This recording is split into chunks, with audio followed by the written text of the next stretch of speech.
आखिरकार वो दिन आ ही गया जबकि प्रेगनेंसी रिवील हो गई। छुपा सकते थे, कब तक छुपा सकते थे और क्यों छुपाएं? ऐसे कई सवालों के जवाब और उसके अलावा और इस व्लॉग में भी नौटंकी करने से बाज नहीं आई। चलिए बात करेंगे इस सब पर।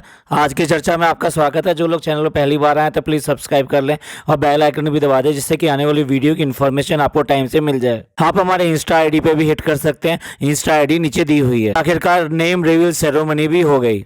सालों बाद में व्लॉग भी 10 घंटे में 1 मिलियन हो गया। सबसे पहले तो चालू अप्पी को मुबारक हो, यानी डब्बू और डब्बा दोनों को मुबारक हो।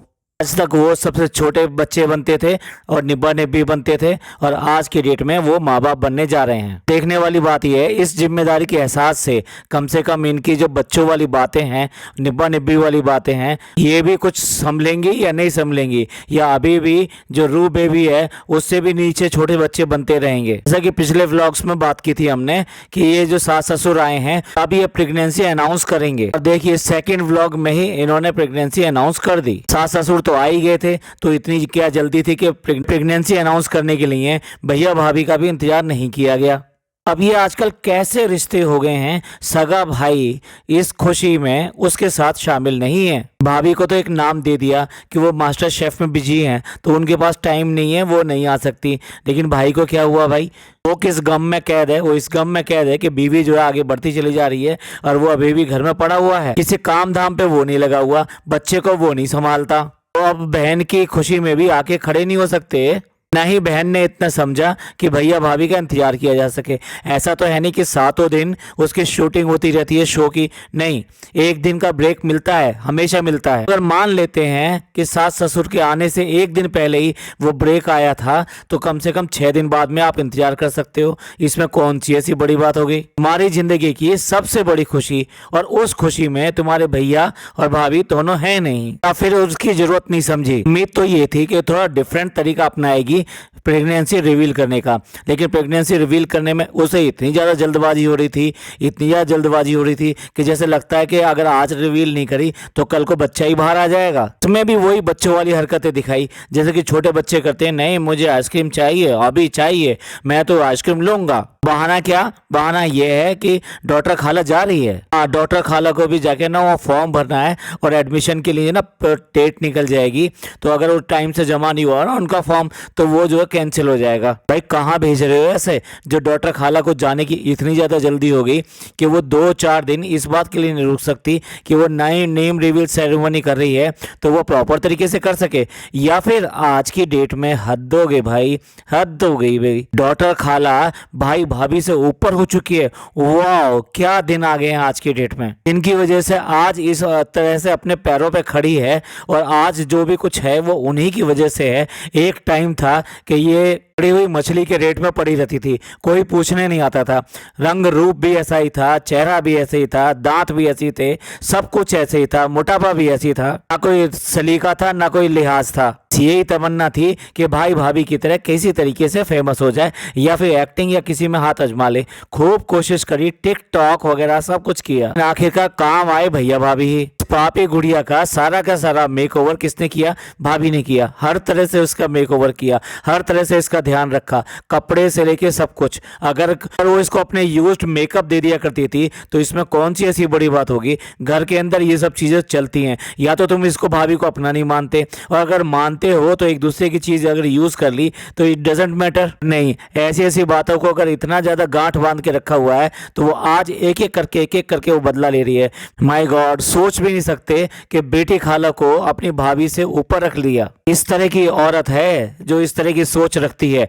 भाई कितना अच्छा होता कि अब मैं तो नहीं कहना चाहता कि ऐसे रिवील करती या वैसे रिवील करती, पर रिवील करते समय अगर इसका भतीजा इसकी गोद में होता तो कितना बढ़िया होता। सच पूछो तो दिमाग तो है ही नहीं कि कैसे रिवील करना है, या उसको किस तरीके से थोड़ा ड्रामाटाइज करना है या सिनेमैटिक बनाना है, और मे बी इमोशनल टच देना, ना कुछ नहीं।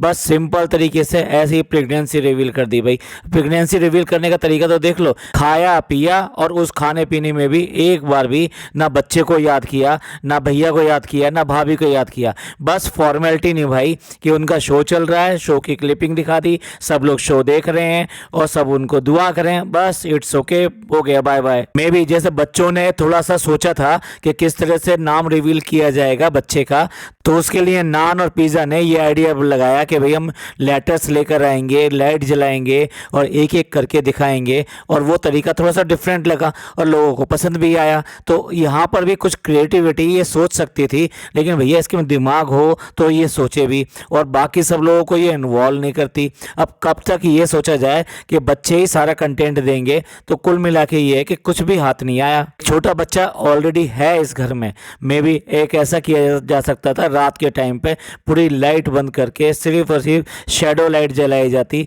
और उसके बाद में यही जो इनका भतीजा है उसके कदमों की आवाज़ आती और उसके छोटे छोटे कदम आते हुए दिखाई देते, और वो कदम आके रुक जाते इसके पास में, डब्बा के पास में। तब डब्बा उसको उठाती और अपनी गोद में बैठाती और धीरे धीरे लाइट सारी की सारी ऑन हो जाती। बैकग्राउंड म्यूजिक का भी इस्तेमाल किया जा सकता है, जिसमें कि उसके स्टेप्स बिल्कुल क्लियर कट सुनाई दें कि किस तरह से वो टप टप टप वहां तक आता है। तो भी डब्बा डब्बू से क्या उम्मीद की जा सकती है, ये इतना ही सोच सकते थे।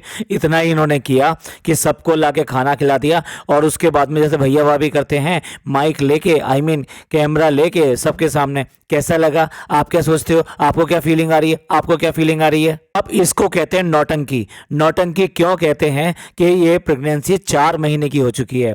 इस 4 महीने में घर का एक एक आदमी अच्छी तरह से जानता है कि ये प्रेगनेंसी हो गई है। अब प्रेगनेंसी हो गई है तो उसके बाद में इनकी जो फीलिंग थी, ये उस टाइम की फीलिंग जो थी, that was the first feeling, और वही फीलिंग जो है असली होती है। भाई आज की डेट में तो इसके सब्सक्राइबर भी ये पूछते पूछते और ये बताते बताते थक गए हैं बिल्कुल कि भैया ये प्रेग्नेंट है नहीं है, प्रेग्नेंट है नहीं है, और दुआ देते देते इन्होंने बंद कर दिया।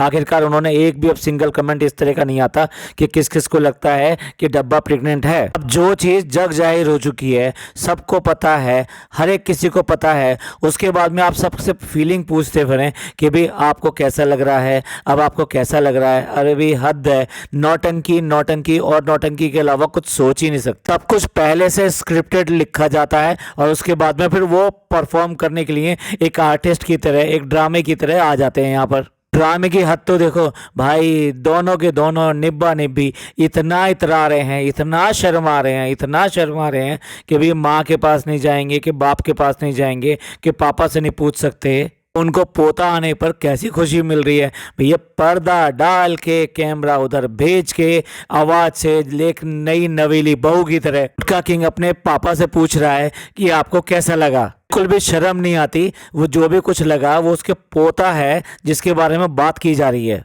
तुम दोनों शर्म करने का नाटक तो बिल्कुल भी ना करो, शर्माने का नाटक तो दोनों बिल्कुल भी ना करो। तुमने फैमिली व्लॉग बनाए कहाँ हैं?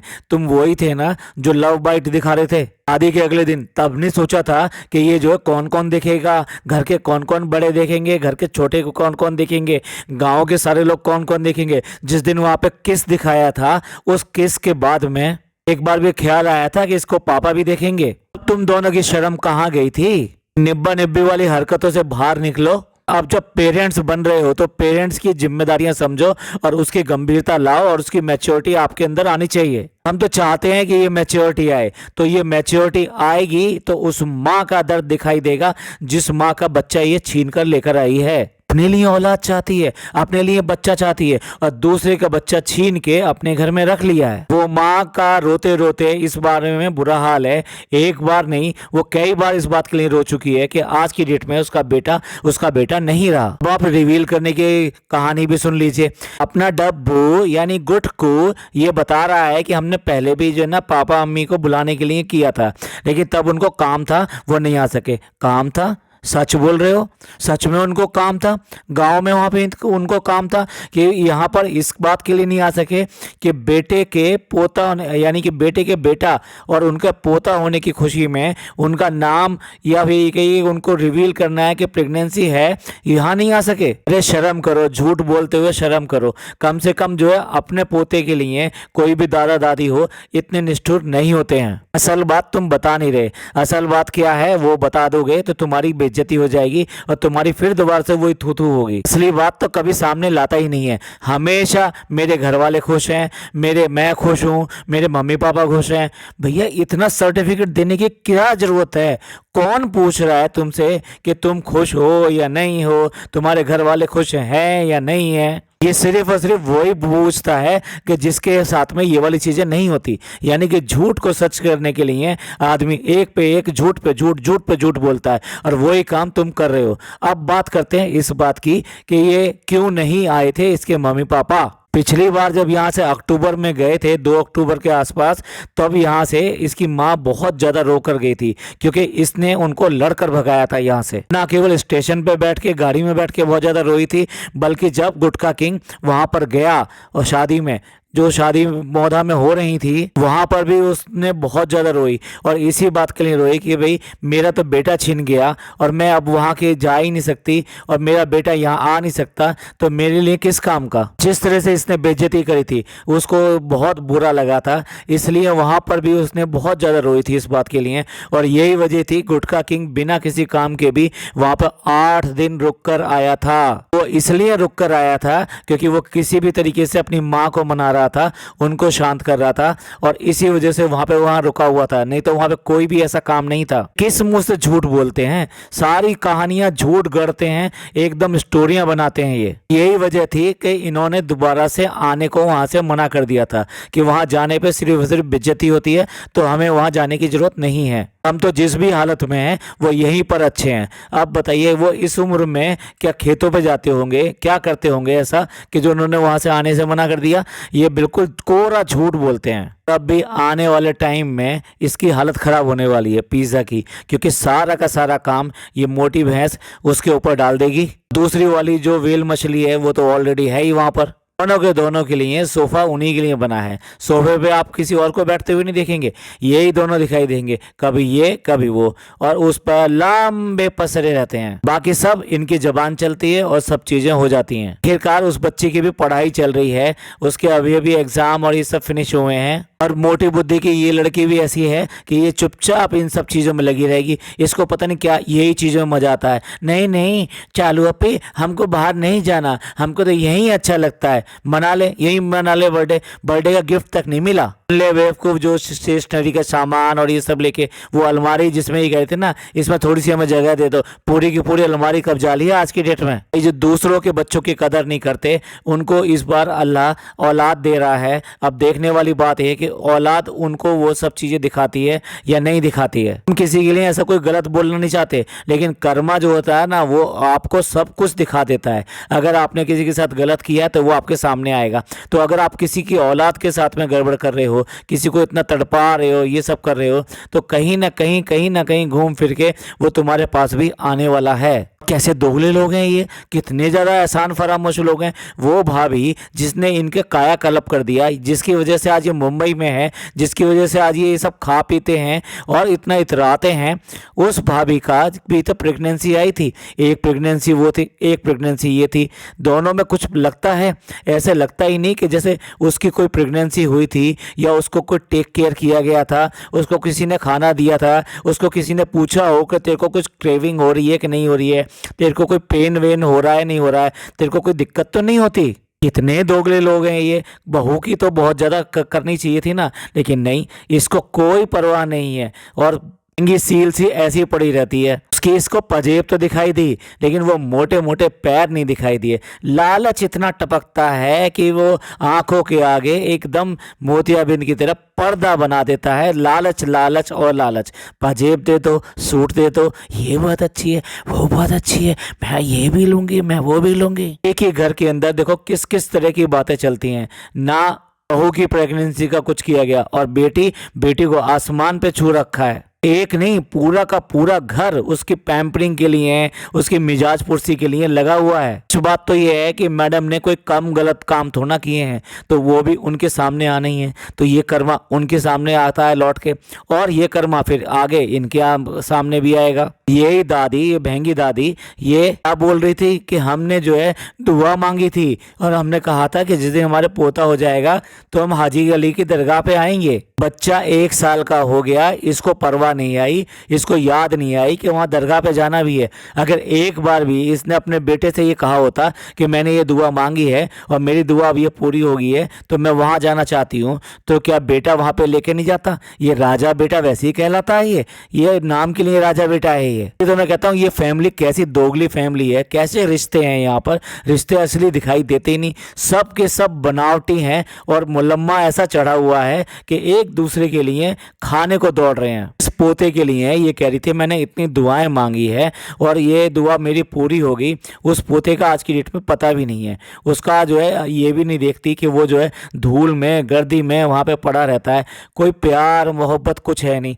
भैया कितना जलोगे, कितना इतने इससे बैर करोगे कि ये बहू अच्छी नहीं है या भाभी अच्छी नहीं है। अरे वो पोता तो तुम्हारा है, वो तो तुम्हारा ही खून है या वो तुम्हारा खून नहीं है? इतने ज़्यादा ड्रामाबाज लोग हैं। और अब जब मास्टर शेफ चल चुका है ना, अब देखना इसमें मैडम वहाँ पे पूरी की पूरी फैमिली की कहानी गढ़ेंगी और फिर एक एक करके सारी फैमिली वहीं पर दिखाई देगी। ना आप दिखला जाकर ऐसा कौन सा एपिसोड था जिसमें मैडम और ये सब लोग नहीं दिखाई देते थे और एक के बाद एक ऐसा लगा था कि पूरा जनाब दिखलाजा जो है ना वो फैमिली दिखलाजा हो गया था। मेकर्स भी कैसे हैं कि एक को इतना ज़्यादा दिखाना, भाई ये तो बहुत ज़्यादा गलत बात है। टीआरपी के चक्कर में जो जायज़ कंटेस्टेंट है और जो बहुत अच्छे परफॉर्मर हैं वो भी पीछे रह जाते हैं और इनके ड्रामे आगे चले जाते हैं। भैया इससे अच्छा तो ये है कि आप एपिसोड बना लो और सीरियल बना लो और मेलो ड्रामा कर लो। अब लगता है मास्टर शेफ भी उसी गिनती में चल पड़ा है। मैडम को ज़्यादा प्रेफरेंस देना, मैडम तो मौके की तलाश में रहती हैं।